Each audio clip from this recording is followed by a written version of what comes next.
The Poetry of Damon Runyon. An Introduction. Alfred Damon Runyon was born on 4th of October 1880 in Manhattan, Kansas. When Runyon was 2, his father was forced to sell his newspaper, and the family moved, eventually settling in Pueblo, Colorado, where Runyon spent his youth. By most accounts, he attended school only through to the 4th grade, and then worked for his father in the newspaper trade. In 1898, Runyon enlisted in the U.S. Army to fight in the Spanish-American War. After his service, he returned to Colorado and worked for the local newspapers. By 1910, he had moved to New York to work for Hearst's newspapers, writing a daily column.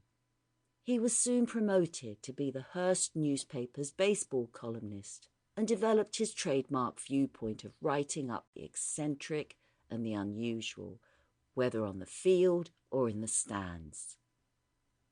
But Runyon also wrote poetry, plays, essays, and of course his short stories with his famous Runyon-esque characters, who were funny, gritty, and instantly memorable, all distilled into black and white type. Of course, the cliché about newspaper men and writers is that they are heavy drinkers, chain smokers, gamblers, and obsessively chase women with a sideline and gathering info, and only getting something written just before the deadline hits. And that pretty much was Runyon's life. In 1938, he developed throat cancer, which would leave him unable to speak, but he continued to write at a ferocious pace, pursuing a Hollywood career as writer and producer at MGM, Universal, and RKO Studios. Alfred Damon Runyon died in New York City on 10th of December 1946 from throat cancer. He was 66. His ashes were scattered from a plane over Broadway.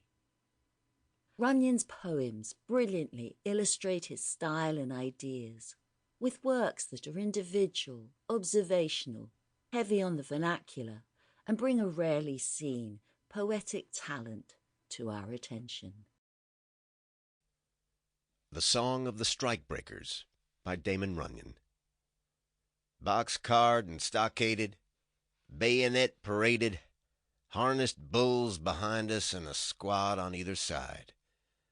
Awake, it's bricks and curses. Asleep, we dream of hearses. That's us. They call us roughnecks, and we're picked because we're tried. That's us. We're die o' morals, and flat in purse and pride. Scab, scab, scab. Oh, you lousy labor scab. But it's dollars a day to hear 'em say, scab. Why, the start of scabbin's in chapter 4, if I read my Bible plain. When Abel he showed his card to God, and God he was sore at Cain. For Cain's work hadn't the Union brand, though maybe he'd straggled hard. But they wasn't no open shop them days, and a worker must have a card. And following on, they talked in the field, the Bible puts that plain. And Abel, the Union man, no doubt, he joshed at the work of Cain, with many a stinging word perhaps, and many a verbal jab. And when Cain started to work again, his brother he called him scab. So ever since, as I figure it out, the breed of the line of Cain are scabs on the scores of Abel's folks, and a tight scab gives 'em pain. Our hands are stained with our brother's blood, oh, the swinging of the club and dirk. By God, we're shameless enough to live, so we'll live at our brother's work. We know the graveyard's wicked leer, and the roar of the fires of hell.